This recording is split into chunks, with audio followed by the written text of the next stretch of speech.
predicador del siglo. Hermano, por la dirección, vamos a empezar este momento de reflexión con una oración. Padre Dios, Señor nuestro, en tus manos nos ponemos, Señor, en tus manos ponemos nuestra atención. Permítenos, Señor, que cada palabra que sale en este momento de mi boca sea lo que tú quieres hablar, lo que tú quieres decir. Deja que las distracciones del mundo queden fuera, Padre Dios.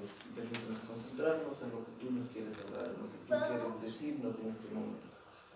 En tus manos pongo estas palabras, en tus manos pongo esta petición. En el nombre de Jesús. Amén. El costo de seguir a Jesús. ¿Cuántos de nosotros nos hubiera gustado vivir en los tiempos de Jesús? Poder caminar con Él, escucharle hablar, tocarlo, ver los milagros que Él hacía y también ser parte de sus discípulos. ¿Cuántos de nosotros nos consideramos discípulos de Jesucristo?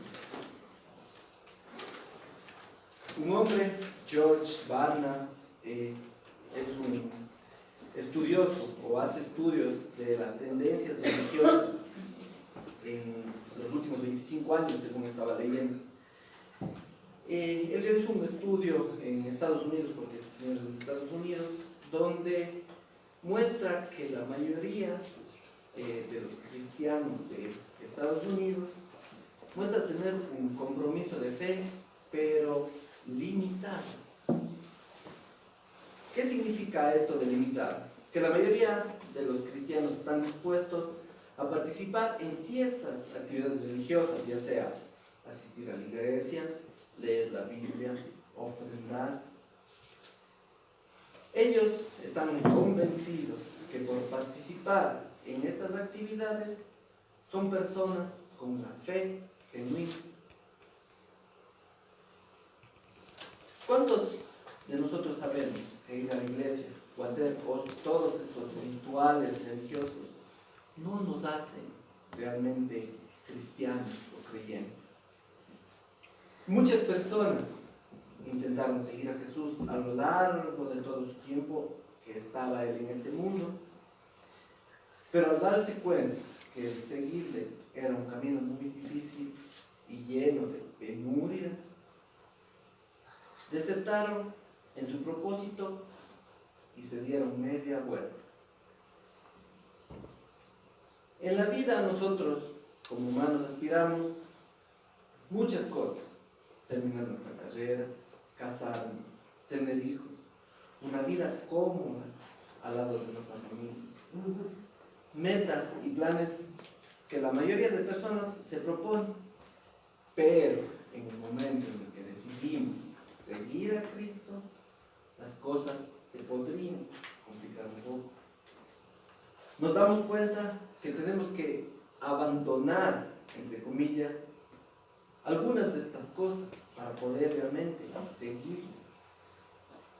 Ahí es cuando un cristiano empieza,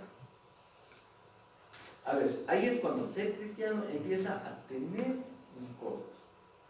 La palabra de Dios en Mateo 7:14 nos dice: en cambio, la puerta que lleva a la verdadera vida es muy angosta, el camino es muy duro y solo unos pocos lo encuentran.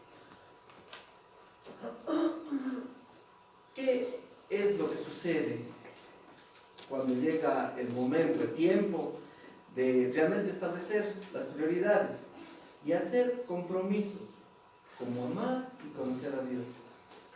Dejar que Él sea el que moldee nuestro carácter, dejar que Él cambie nuestra forma de hablar, de pensar y de vivir.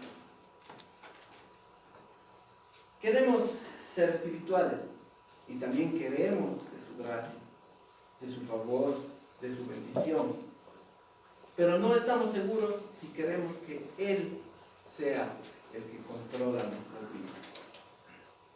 Hay un precio que debemos pagar. La salvación es gratis, por supuesto, pero nos costará toda la vida. Jesús tiene un encuentro, de acuerdo a nuestro evangelio, tiene un encuentro con 3 diferentes hombres. 2 de ellos le piden seguirlo y él le pide a uno que lo siga. En estos versículos hallamos que hay condiciones al decidir seguir a Jesús. Requerimos de sacrificios grandes que a veces no estamos dispuestos a hacer. A veces nosotros pensamos que solo el aceptar a Jesús, eso es todo, ya está, ya se hizo. Pero hay mucho que involucra esta decisión de aceptar a Jesús. Vamos a revisar el versículo 57 y 58 de nuestro evangelio, que dice: yendo ellos, uno le dijo en el camino: Señor, te seguiré a donde quiera que vayas. Y le dijo Jesús: las zorras tienen guaridas y las aves de los cielos nidos, mas el Hijo del Hombre no tiene dónde recostar su cabeza. Él le dice: te seguiré donde quiera que vayas. Pero Jesús le aclara. ¿Qué le aclara Jesús? Que no tiene un lugar donde pueda alojarlo, ya que él mismo no tiene ni siquiera una almohada donde reclinar su cabeza. En otras palabras, le dice que no busque confort si quiere seguirle a él. Un compromiso con Jesús requiere que estés dispuesto a hacer de un lado las seguridades del mundo, la seguridad terrenal. ¿Qué son estas seguridades terrenales? Dinero, casa, carros, trabajo, y así podemos ir nombrando muchas cosas. Mateo 8:19, que es lo mismo de nuestro evangelio, nos dice: y acercándose un escriba le dijo: Maestro, te seguiré a donde quiera que vayas.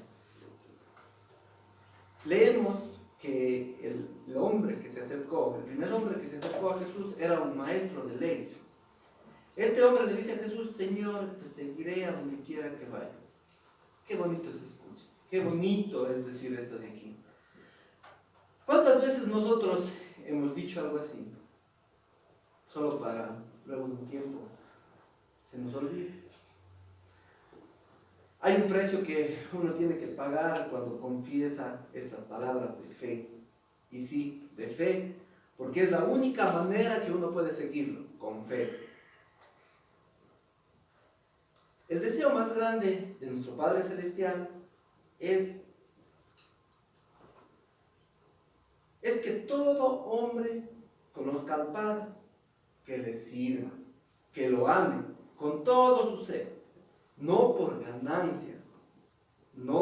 ganancia propia y vana, o por fines terrenales, sino porque lo reconocemos como Creador, como Rey y Salvador, como el amor de nuestras vidas. Jesús quiere que le sigas. Jesús le responde a este hombre: las zorras tienen sus cuevas y las aves de los cielos sus nidos, mas el Hijo del Hombre no tiene dónde recostar su cabeza. En otras palabras, Jesús le dice: el seguirme a mí no te garantiza que aún vayas a tener ni siquiera dónde dormir cómodamente. Jesús, por ser Dios, él veía más allá de lo material.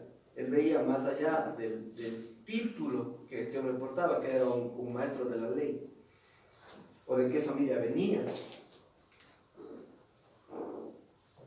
Jesús, ¿qué es lo que veía? Directamente su corazón. Él veía el corazón de este hombre.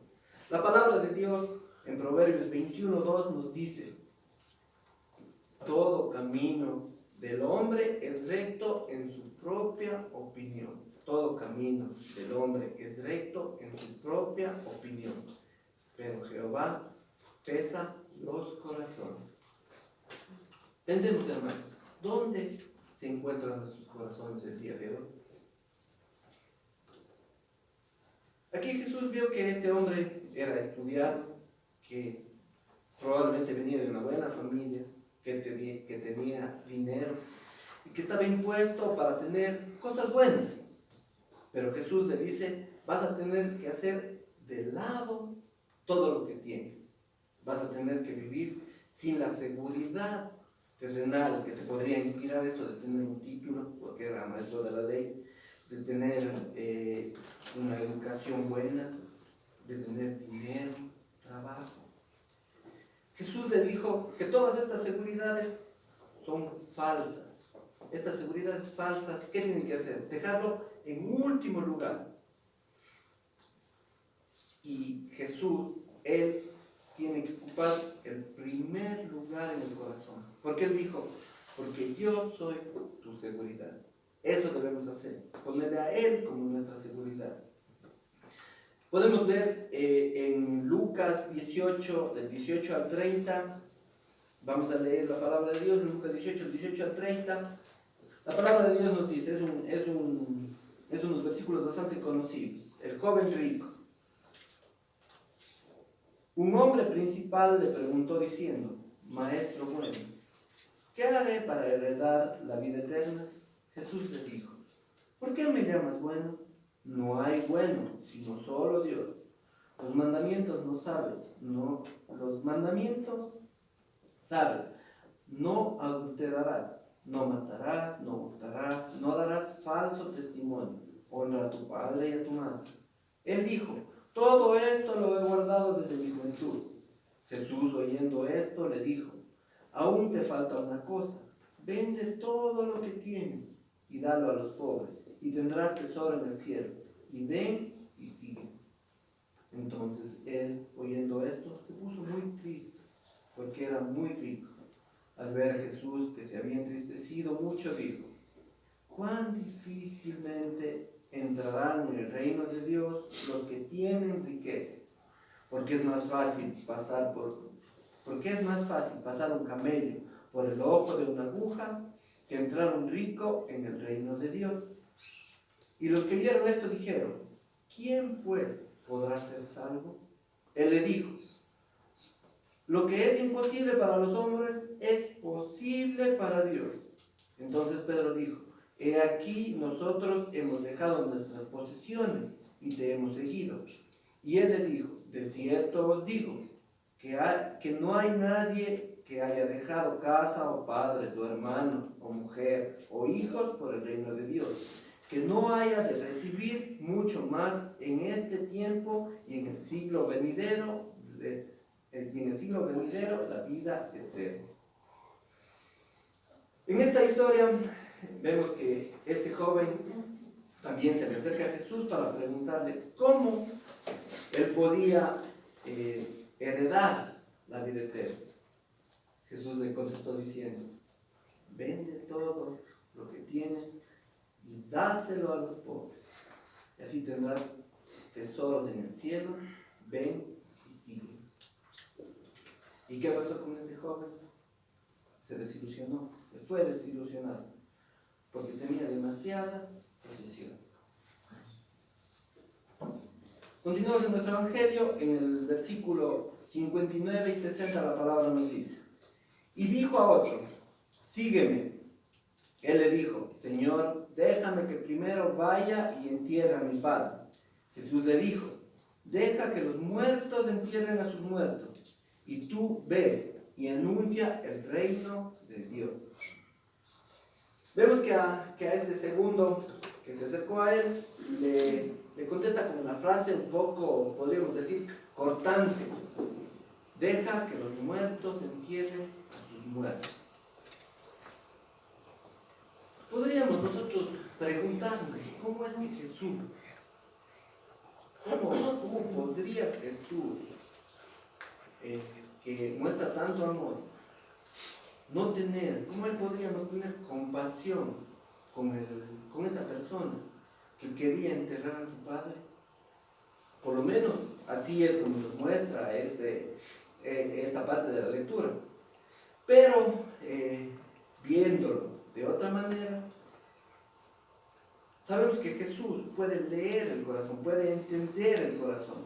Sabe que este hombre de cierta manera estaba aferrado a sus familiares, a su cultura, a las costumbres, aún antes que al Evangelio, que a su palabra. Nos resulta difícil dejar nuestras raíces terrenales, todo lo que nosotros tenemos. ¿Quién de nosotros no querría enterrar a su padre, o a su madre, o a su hermano? Todos. Tal vez para realmente lo que quería hacer es llamarle la atención, le dice esto. Tal vez viendo el corazón de esta persona se da cuenta de que lo que estaba haciendo es usar una excusa para no tener que seguir. ¿Cuántos muertos tengo que enterrar yo antes de seguir a Jesús? Continuamos con el siguiente versículo, el 61 y el 62 nos dice: entonces también dijo otro: te seguiré, Señor, pero déjame que me despida primero de los que están en mi casa. Y Jesús le dijo: ninguno que poniendo su mano en el arado mira hacia atrás es apto para el reino de Dios. Ninguno que poniendo su mano en el arado mira hacia atrás es apto para el reino de Dios. Mientras buscaba algo sobre esto de aquí, leía que esta parte del arado indicaba que siempre para poder realizar el arado uno tiene que ver adelante. ¿Por qué? Porque el rato que se da la vuelta, la línea se tuerce y no va recto. Y sabemos que para poder sembrar, para que se siembre correctamente todo, la línea tiene que ser totalmente recta. Entonces el momento en el que yo estoy sosteniendo el arado, miro para atrás, la línea se va a torcer, se podría torcer. Y esto luego se va a notar en cuanto estén naciendo, la siembra, esté creciendo lo que sembramos. Vamos a ver que Jesús nuevamente le da una respuesta tajante a esta persona que también le quería seguir. Le dice, en otras palabras, una vez que empieces, una vez que emprendas el camino, no podrás mirar hacia atrás. Inclusive podríamos decir que ni siquiera podrás despedirte de tu familia. El camino hacia el reino de Dios es tan importante, tan determinante, que nada, absolutamente nada, debería distraernos o detenernos. Ni siquiera, por decirlo así, nuestra familia. Por supuesto, tendríamos que aclarar que Jesús no nos está diciendo a nosotros que si le queremos seguir, que como aspirantes a seguirlo, que no podemos continuar en lo que hacemos ahora, en nuestras tradiciones, en nuestras costumbres, en velar por nuestros seres queridos, o inclusive dejar de amarlos. No. ¿Qué nos está diciendo? Que no nos aferremos a estas cosas, que no los idolatremos, porque muchas de las veces nuestra familia, nuestras cosas personales, nuestras cosas de aquí, nosotros les hacemos como Dios. Inclusive que no las usemos como excusa,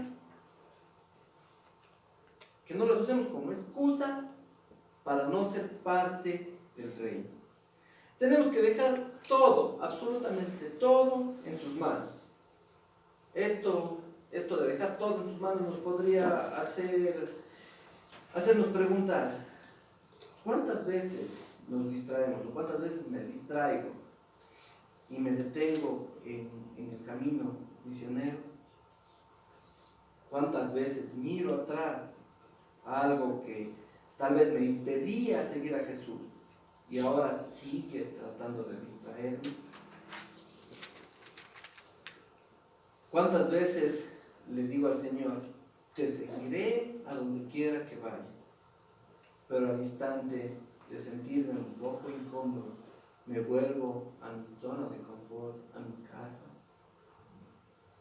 Intento escuchar la voz del Señor llamándome, o dejo que el ruido del mundo, todo lo que está a mi alrededor, tape su voz.